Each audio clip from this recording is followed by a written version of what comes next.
What's going on, everybody? It's your buddy, it's your pal Spaz Phoenix, the YWC Reality Check, and this is your Collision review for whatever the hell day it is ago. I can't see my calendar from here, but it's the last one that just happened that was main evented by Punk Joe. This is going out on Monday, so it happened 2 days ago. If you want to do the math, do the math. If you want to get my thoughts on the actual show, keep listening. The show started, and I should have said this the first time, and I should have said this the second time, and I'm going to say it now. I love the way Collision starts, where they always get a couple of people in the key matches of the night just shouting promos down the camera at their opponents. In this case, obviously it was Starks, Hobbs, Punk, and Joe, because their two semifinal matches in the OWEN Hart Cup tournament were the main flagpoles of the show. Let's be real for a second. There's one other match that we were all looking forward to, but we'll get there when we get there. The first thing I took away from this, obviously Hobbs doing his promo in the back, surrounded by GTV, which, you know, not GTV, QTV. GTV was a long time ago, and it's almost like they shouldn't have done another one.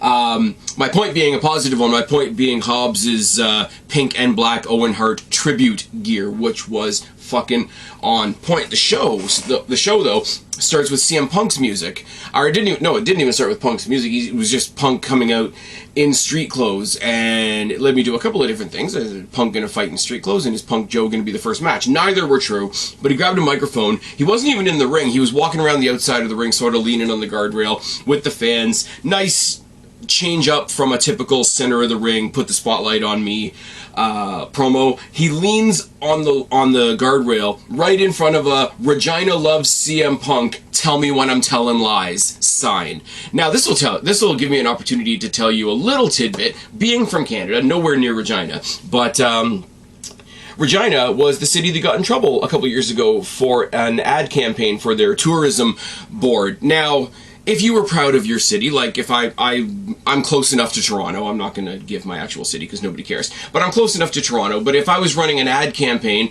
that was trying to get more people to come to Toronto, and somebody said to me, show me your Toronto, I would say, okay, hashtag show me your Toronto, take a couple pictures of Toronto, like, hey, this is why I like Toronto, why don't you come by? Well, Regina, Saskatchewan ran a promo, you know, basically a big banner saying, please come visit our city, called Show Us Your Regina. And all the right people laughed, and like I say with wrestling, it pissed off all the right people. And yeah, for those of you not in Canada, not up on Canadian in-jokes, yes, there was a tourism campaign called Show Us Your Regina. Yep. So when I looked in the sign and it said, Regina loves Punk, tell me when I'm telling lies, he goes on tonight to talk about his own history wrestling in Canada, his respect for the Harts and rah-de-rah-de-rah. Talks about the match that he has coming up tonight with Joe, which, if I'm not mistaken, somebody please correct me down in the box below, this is the fourth iteration of their rivalry. I didn't watch it in ROH for obvious reasons. I'm not going to pretend that I did. He says, yeah, this match tonight between me and Joe feels like a final, but I'm not looking past other opponents. I know it's not the final. I'm not looking past Starks. I'm not looking past Hobbs. Hobbs is a powerhouse. Starks is a, you know, gigantic hero on the rise, etc.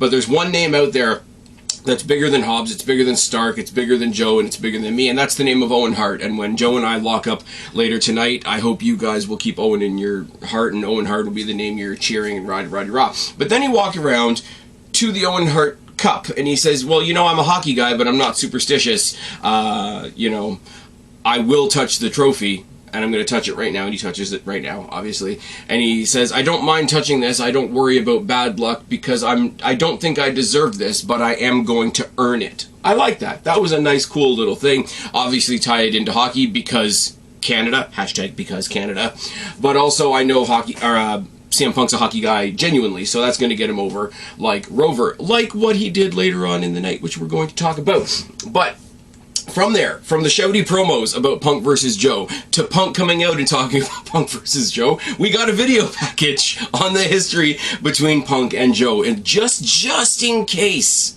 just in case you had any doubt that this match was kind of a big deal. Oh yes.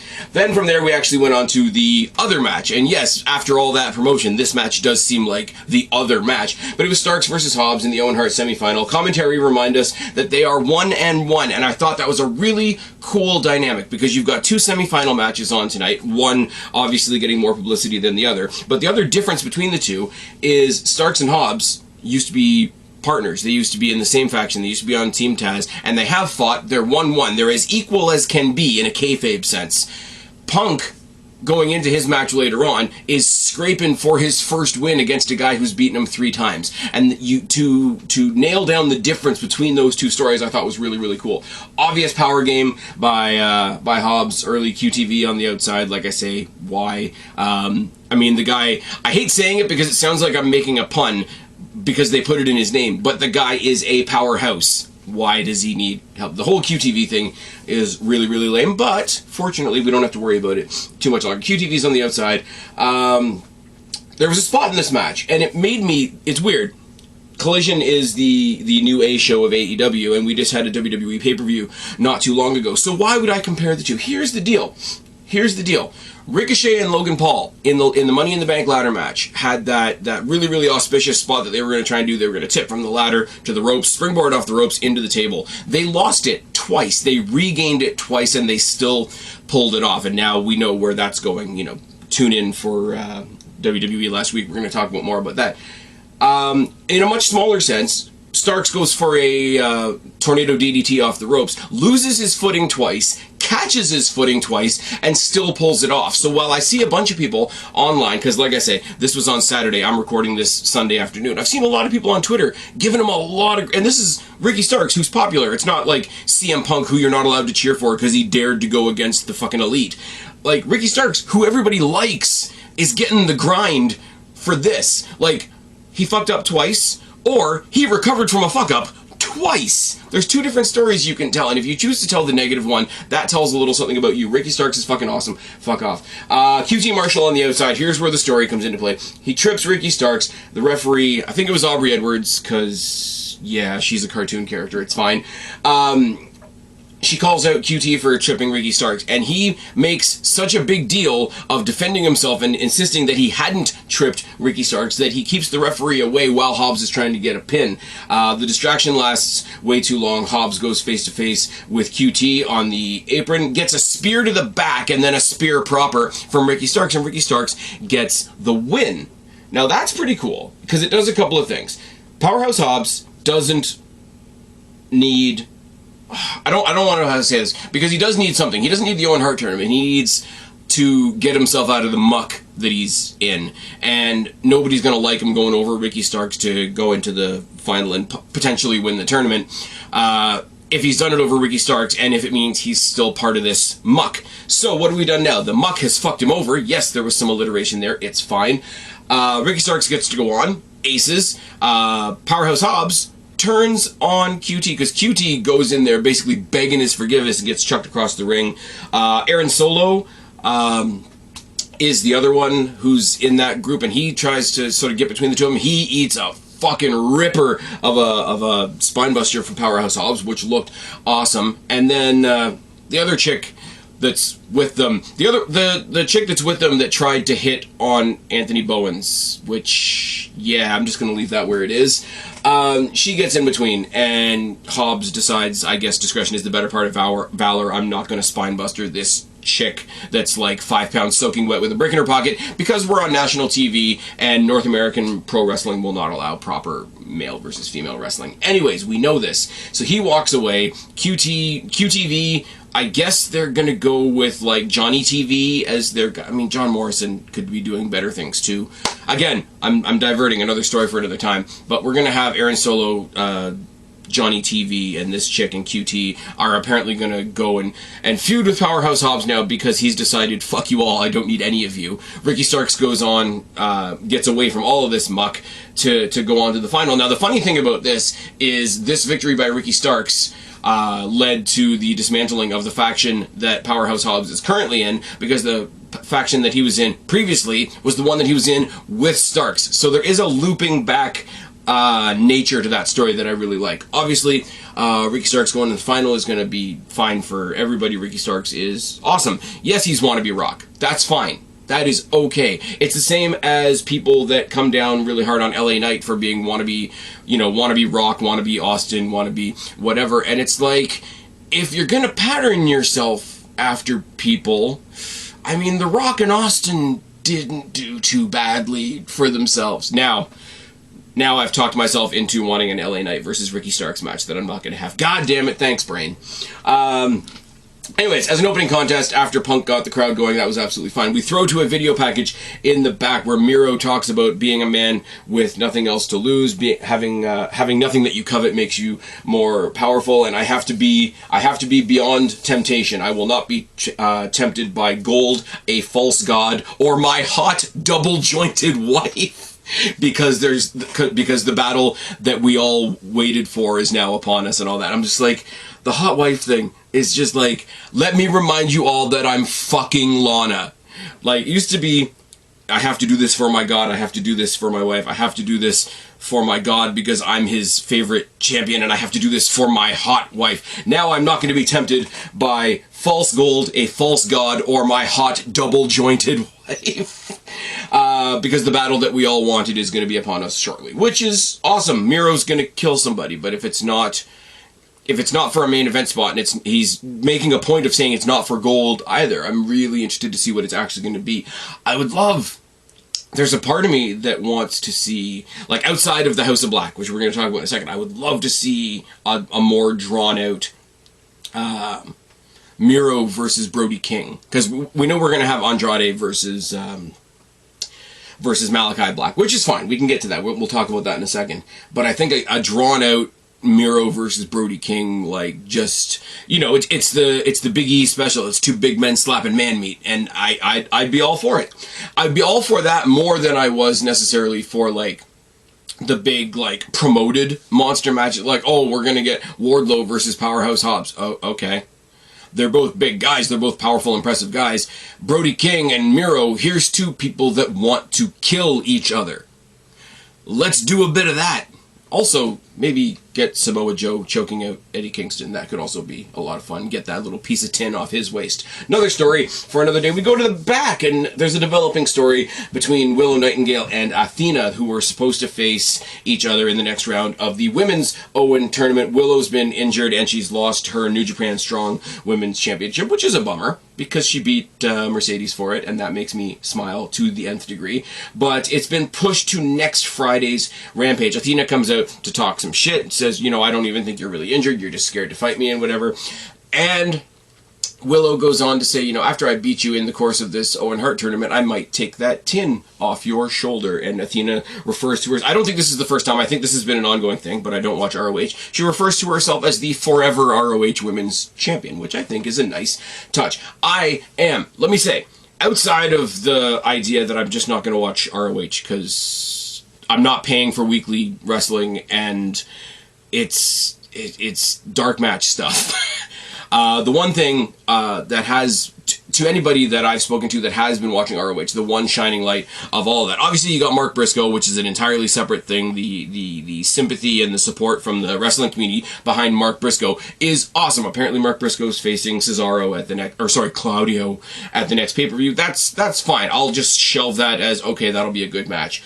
As somebody who has liked Athena / Ember Moon since she debuted in NXT and saw her get misused by NXT, by WWE, and by AEW for a while, I am stoked to see her creating a little spot for herself. I think that's awesome. Now, on the other hand, do I necessarily want her to beat Willow in the tournament, or do I want to see her beat Willow and keep her title?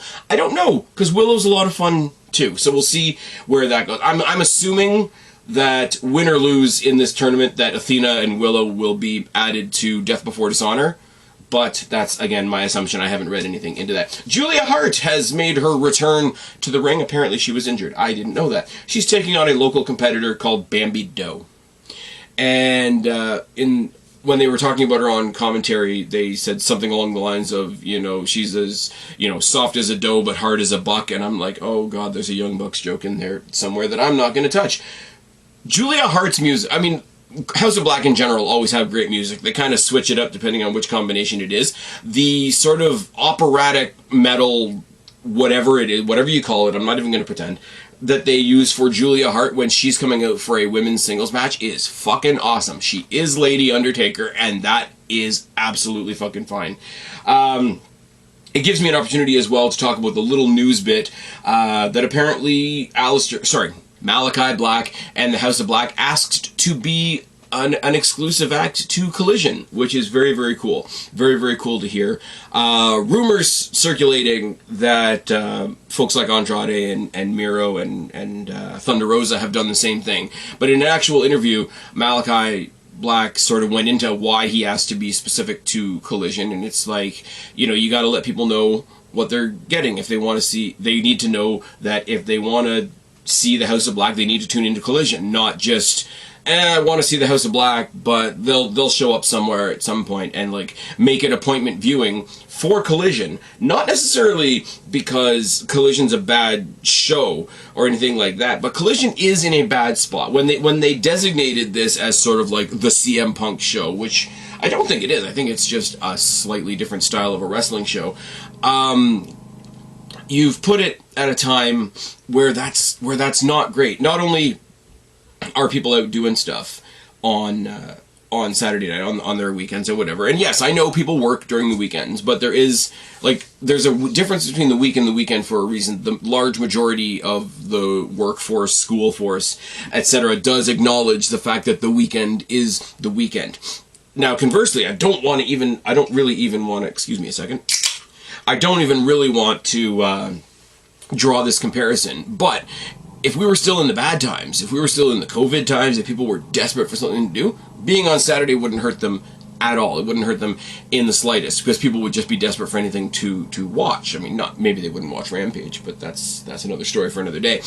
But we're out, we're about, we're doing stuff on the weekends. The Saturday night time slot is right in the middle of everything. Like I said, the TV situation up here in Canada is not the greatest. It transfers between being live on time, being a live replay at midnight, having to watch it on the TSN stream, etc. So the television is not secure, I would say, at least in my part of the world, which is funny because their first big stretch of shows has all been in Canada. So that's really bad. But also, we're doing this at a time where WWE have moved most of their pay-per-views to Saturday. Now, I don't know what the impetus is behind that, whether it's a money thing, whether it's a venue thing, whether it's a combination of the two, whatever.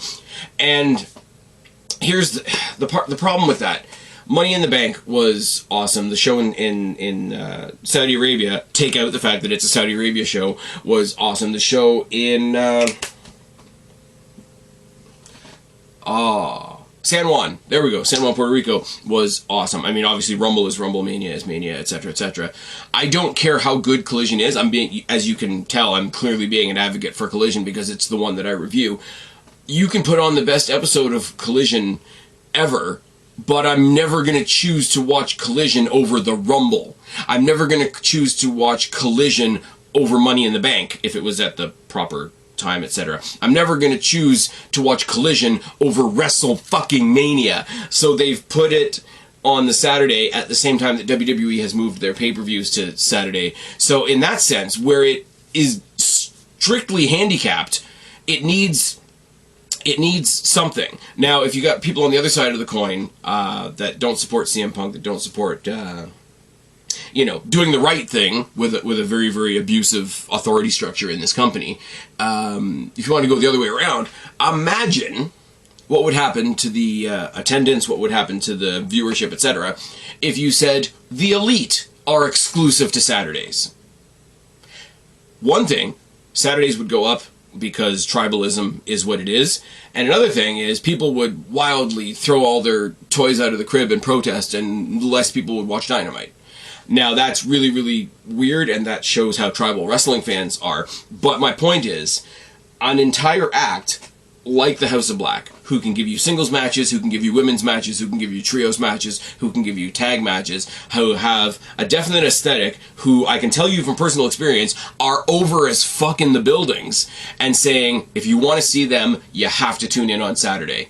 I think that's awesome, and I think a wrestler saying, no, make me exclusive to that show, I want to be part of that show's success because it's the new show, I think that's fucking awesome. So Malachi Black, Buddy Murphy, Brody King, Julia Hart, I tip my hat to all of them.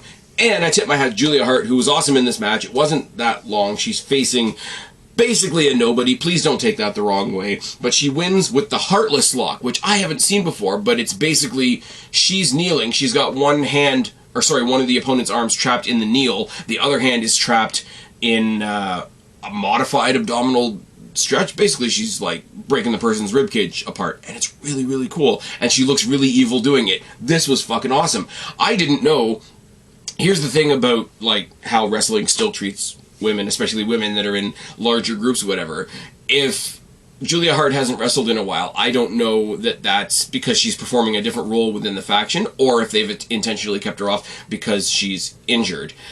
So her being back from injury could have been advertised a lot more. That's just my personal opinion. That's just a little bit of a tick box type thing. But yeah, love Julia Hart. She's Lady Undertaker. That's fucking awesome. Entrance is awesome. The presentation is awesome. She's not top shelf in the ring, but very entertaining to watch in the ring. The finisher kicked ass. This ticked all the boxes. And like I say, it gave me an excuse to talk about the House of Black thing. But speaking of the House of Black, you've got a video from Aleister Black after this, basically talking about why he stole Andrade's mask. He stole Andrade's mask because he saw weakness. He saw weakness in Andrade when Julia touched his mask for the first time, and it led to his loss. He says, I'm going to help you separate, basically in a lot more Malachi Blackish way. He says, I'm going to help you cut the strings of and the dependence that you have on that mask, and I'm going to make you better because I see greatness in you. How fucking condescending is that? And it's fucking great. And of course he did it in like spooky Malachi Black, I've got a big fucking throne and my face is half painted kind of way. You guys know that have been listening to me for a long time. All that shit is right up my street. We turn to Andrade back in the arena, talking about how the mask isn't a weakness, it's his source of strength. It's, representative of the family, the culture, the country, the Latino heritage, the lucha heritage, and I bring all that to the ring with me, and when I take it off, it's time to fight, and it's time to win. So, I don't know when these guys are going to fight, but it's going to be good. It's going to be real good. I picture this because Buddy Matthews is on the same team as Malachi Black in AEW. But I picture this being the same sort of thing that Buddy Murphy and Aleister Black had on Monday Night Raw when there was nothing else good to watch on the entire show. They gave you a couple rounds of Buddy Murphy versus Aleister Black. They were just fucking amazing. And you didn't really need a reason for it to be happening, but the matches were great. I think you could get a good, solid, reliable feud out of Andrade and Black for this on Collision in AEW, and I think it's going to be great. You know what else was great? If not a little bit long, I will admit, was the Tag Team Eliminator match between Bullet Club Gold and FTR. FTR are over as hell in Regina, and watching Jay White talk shit all the way through a match is fucking awesome. Those are the two dynamics as we started off the match. What can I say? They paired off pretty equally for the most part. When Dax was in, Jay was in. When Cash was in, Juice was in. And they had very different matches. Like when it was Dax and Jay, it was a whole lot of Jay talking shit and Dax grounded him into the mat. When Cash and Juice came in, Cash works a little bit faster, Juice works a little bit crazier. So that was when the pace of the match went up. It got a little bit more personal when it was Dax and Jay because he was grounding him into the mat. When all four of them get into the ring for the tandem German suplexes by FTR, obviously huge pop from the crowd. Head and arm suplex by Jay White into the corner looked pretty nasty. I believe it was Dax took a really hard fall in the turnbuckles on his head, always good. The suplex splash combination from FTR, and Jay kicks out to a huge pop. And right after that, the double team spike pile driver wasn't able to be kicked out of, but Juice got in to make the save. Dax and White trade blows until White drop kicks him in the knee. Faceplant by Juice, and Bullet Club get the win. Bullet Club get the win. They have won the Eliminator. Now they have a title shot in the future, which we'll talk about in a second. The last seconds of this was, Juice hitting the faceplant. I don't know what the move's properly called, so shoot me. And Juice got it on Dax, and Cash didn't quite make the save. His hand was like inches away from the save during the pin. It's fine. we get the announcement that Battle of the Belts is going to be next week, so we're going to get 3 hours of wrestling on Saturday, which is awesome. It's going to be Collision, and then Collision is going to run right into Battle of the Belts, which is absolutely fine. And one of the featured matches on there is going to be Luchasaurus versus Shawn Spears. They show a bunch of video footage of when Shawn Spears was the asshole heel, the guy that busted Cody Rhodes open, let's not be when he was the chairman of AEW, when he had that really cool spotlight entrance that was just him sitting on the chair before he clapped it shut and came to the ring with the chair with his logo on it and all that sort of thing. And he said, I was an asshole back then, pretty much in rough terms. I wanted to not be that guy anymore because I promised my kid I wasn't going to be that guy anymore. But then they replayed the interview from last week where he said, it's not that I'm not dangerous, it's just I have to fight the right person to pull it out of me. So we're going to get Shawn Spears versus Luchasaurus, and he's not going to win because of Christian interference, which makes me think that they should have done this the other way around, and while they're still in Canada, they should have done Shawn Spears versus Christian to get his hands on Luchasaurus. I think that's a little bit backwards. Doesn't mean I'm not excited for the match. We go to the back where FTR and Bullet Club Gold are sort of napping at each other back and forth, and Bullet Club Gold say, why don't we settle this the way things like this are supposed to be settled? 2 out of 3 falls for the AEW Tag Team Championships. That's also going to be next week. Now, when they threw up the graphics for the match that we're getting next week, they were all on Collision graphics, but I think some of them are going to be on Battle of the Belts, but I think they're leaving themselves open to sort of move a match from Collision to Battle of the Belts or vice versa. So I think they're going to tidy up their graphic game, but that's no bad thing. So next week already we've got Luchasaurus versus Shawn Spears and FTR versus Bullet Club Gold in a 2 out of 3 Falls Tag Team Championship match. That's not too shabby at all. Scorpio Sky is back as well. And he has what I'm calling basically his welcome back match against Action Andrade. Action Andrade is quickly becoming one of their Zigglers, which is fine. He makes everybody else look great. Action Andrade is a great choice for a welcome back opponent. In the middle of the match, during one of their exchanges, Action Andrade was kind of bent over. He kind of telegraphed like he was going to do something, and Scorpio Sky hit the double foot stomp, but it's different when somebody's elevated, like when he's in the bent over position rather than when he's on the, because you see his entire back arch downward as he takes the stomp, and that looked really nasty. Scorpio Sky gets the obvious win with a TKO. Cool thing to see after the match was him coming back and helping Action Andretti to his feet in a nice little handshake, show of respect kind of moment. I thought that was really cool. Action Andretti has something. As somebody watching him, I just don't know what that something is right now. I mean, he beat Chris Jericho. That should do something for you. I'm sorry, he beat the guy that beat Austin and The Rock in the same night and used that for, 100 years afterwards, and they haven't really done it. I will say, on the flip side, over in WWE land, they haven't done it nearly as well with Austin Theory either. So I'll be fair, across the board, AEW, WWE, they're both falling down in that regard. Samoa Joe versus CM Punk 4 as the Owen Hart semifinal is your main event of the evening, and I did not write a lot down for this match because I just wanted to sit down and watch it. If you want to know what it was like, Joe owned him for most of the time, and every time Punk got a shot in, it was because he was smarter or faster or more agile, or he was getting the grit to get up and keep fighting. No. Very, very simple story. Samoa Joe's an awesome person to tell that story against because he's a human wrecking ball. Oh, yes. But the match started. Samoa Joe is my tribal chief sign in the crowd. Made me chuckle. Also, Punk coming out. Not only does he have a pink and black version of the CrossFist CM Punk t-shirt, but, obviously chuck off the shirt before the match starts. The ring gear. And I know that people have this weird obsession with what CM Punk is wearing to the ring and what that means. And I don't mean like specific designs and tributes and all that kind of thing, but I mean like, if he wears long tights to the ring, it means this, and if he wears like, the underwear style tights, it means this, and if he wears the fight shorts, it means this. I don't get people's obsession with that. It's kind of the same. I don't get people having that weird like running shoe argument between Hit Row and the Young Bucks. I don't get that being a focal point. I'll just throw my hands up right in the air and say that right now. But I will say, CM Punk coming out in black and pink, not only black and pink fight shorts, but black and pink fight shorts that are made to look like the design of the Harts with the white stripe, with that sort of white flame, along with the Chicago stars that he always has, was a really, really cool thing. And like, I hate to say this, I don't want to be like the mushy guy, but like, he looked like he was proud to reveal that tribute, and as he should be, because that's nothing but a cool thing, right?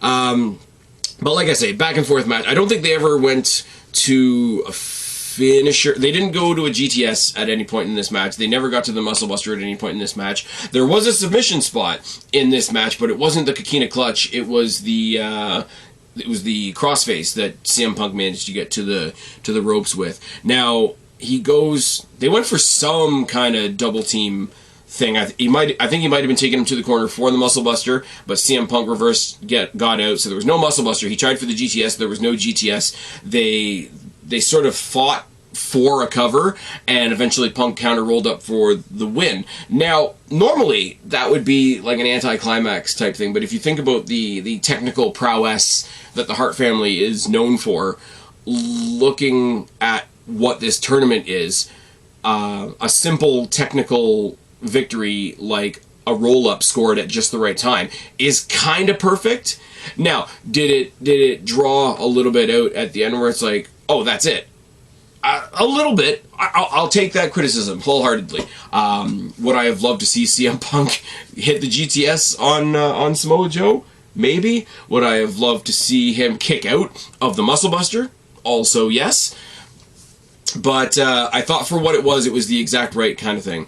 And they lingered. I mean, they must have had a minute or two extra, because they lingered for a long time, because there was a little bit of a CM Punk Samoa Joe, CM Punk Samoa Joe, but then everybody slowly morphed, as they did through the match, into simply an Owen Hart chant, and nobody really left the ring. Samoa Joe was sitting in one corner realizing that he had lost. CM Punk was sitting on the bottom turnbuckle, portraying the idea of like letting it sink in that he had actually won. He had actually done the work that he wanted to do in tribute of Owen Hart. He had done the work that he wanted to do to progress in this tournament. But also, he'd beaten this guy that he's never beaten before, and he looked... I mean, he wasn't, because like, it's not a real thing, because wrestling is what wrestling is. But he put it out there really strongly that like, this has existed longer than he's been in AEW. It has existed longer than the Owen Hart tournament. It has existed, it's outside of AEW, this thing. And he put all that across in his face, where he sort of sucked it up and, soaked it in, rather. And Joe didn't really leave either. And eventually they both stand up after the cheering is over, like, because they let the Owen Hart chants ring for a long time, which was a really classy move. And, finally, Joe offers him the handshake, and Punk gives him the handshake back and the pat on the shoulder, and this knowing glance of respect between the two of these guys. And then, yeah, Joe pulls him into a Coquina Clutch and, like, grapples him to the ground and tries to kill him. And what was best about this is the look on Joe's face was almost frantic, and he's screaming in his ear, "I've always been better than you."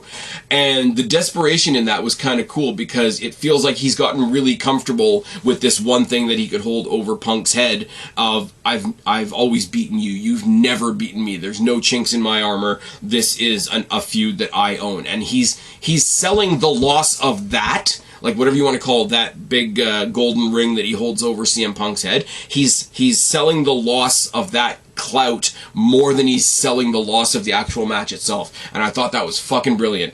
I mean, obviously FTR come out, they make the save, Samoa Joe fucks off, and then we slowly pan to the rampway where Ricky Starks is watching all this happen.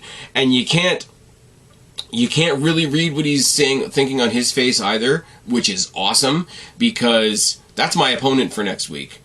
But I kind of want to beat CM Punk, like, at 100%. I don't want to beat him because Joe beat him up.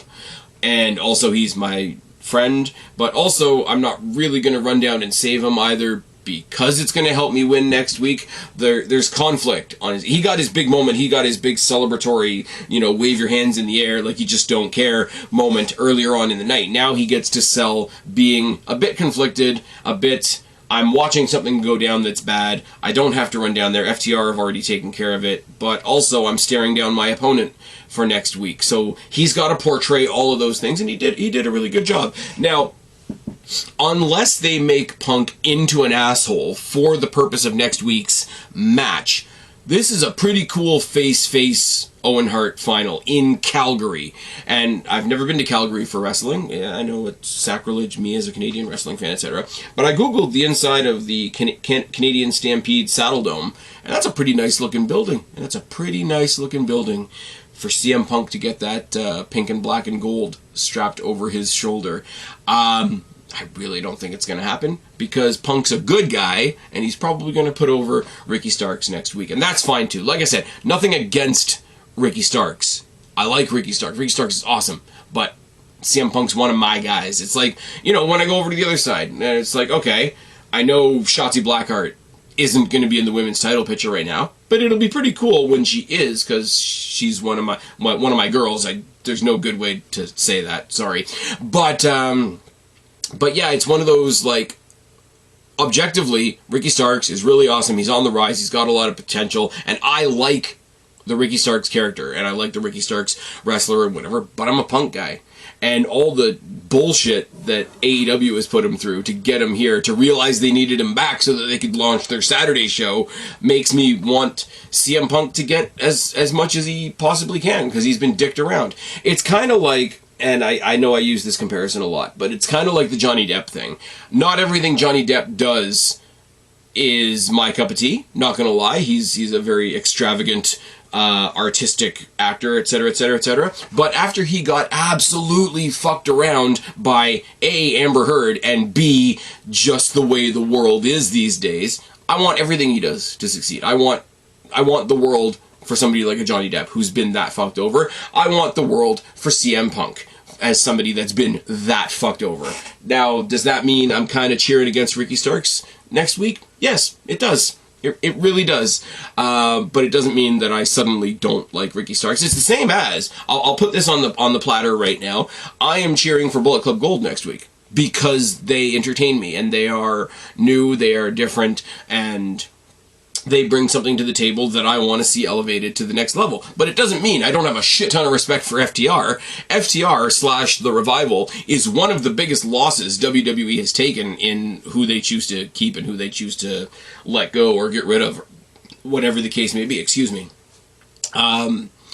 It's a whole lot of... Right now, next week looks like a whole lot of, here's this guy that I like versus this other guy that I like, and for X reason, I want this guy to win just a little bit more, which is not the same as, you know, anybody taking on Bianca Belair. Please somebody beat her, because the title needs to mean something, and she's stale as fuck. There's nothing like that happening on Collision right now. Here's me giving a huge shot in the arm to an AEW product and pointing out a big flaw in WWE. So see? Unbiased. Balance, I was going to say. Balance. WWE has some stuff that they need to work on. AEW needs to get rid of the Elite. It's fine. You know, Tony Khan needs to get off the cocaine. It's not going to happen. But lots of cool stuff. Right now, next week on Collision / Battle of the Belts, because I think they're going to move some of these matches around, we have Luchasaurus versus Shawn Spears for the TNT Championship. We have Bullet Club Gold versus FTR in a 2 out of 3 falls match for the AEW Tag Team Championships. We've got the Owen Hart Tournament Women's Final, which is going to be either Ruby Soho or Sky Blue taking on either Willow or Athena. Now, either way works for me. Like, if it's Ruby and Willow in the finals, that's a friendship that's no longer a friendship, and they like to weave those into the tournament brackets when they happen. But if you go the other way around, and you get Athena versus Sky Blue, who's on the ascendancy and everybody loves, Athena coming in and absolutely slaughtering her for a while, not only putting some focus on her, putting some focus on one of their ROH titles that they really should do, by the way, but also giving somebody awesome like Athena a belt to throw on her other shoulder so she can walk around all fucking champ would also be cool. I really do think it's going to be Ruby versus Willow, but, you know, we can fantasy book because that's what we do here. And in the men's final, it's going to be CM Punk versus Ricky Starks for the men's Owen Hart Tournament championship, cup, and belt, and whatever they want to call it. So next week, that's only 4 matches. There's obviously going to be more announced throughout the week, but I'm really looking forward to next week. 3 hours of wrestling. It's going to be AEW Saturday Night Raw next week. I hope you guys will join me. The review will go up at some point, and really, when the review goes up, all depends on when I get time and a chance to watch it, and if they actually decide to put it on at the proper time.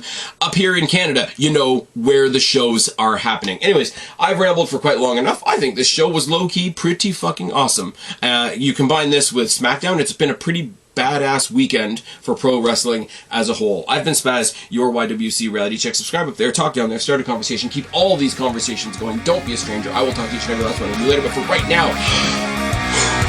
night, night, night.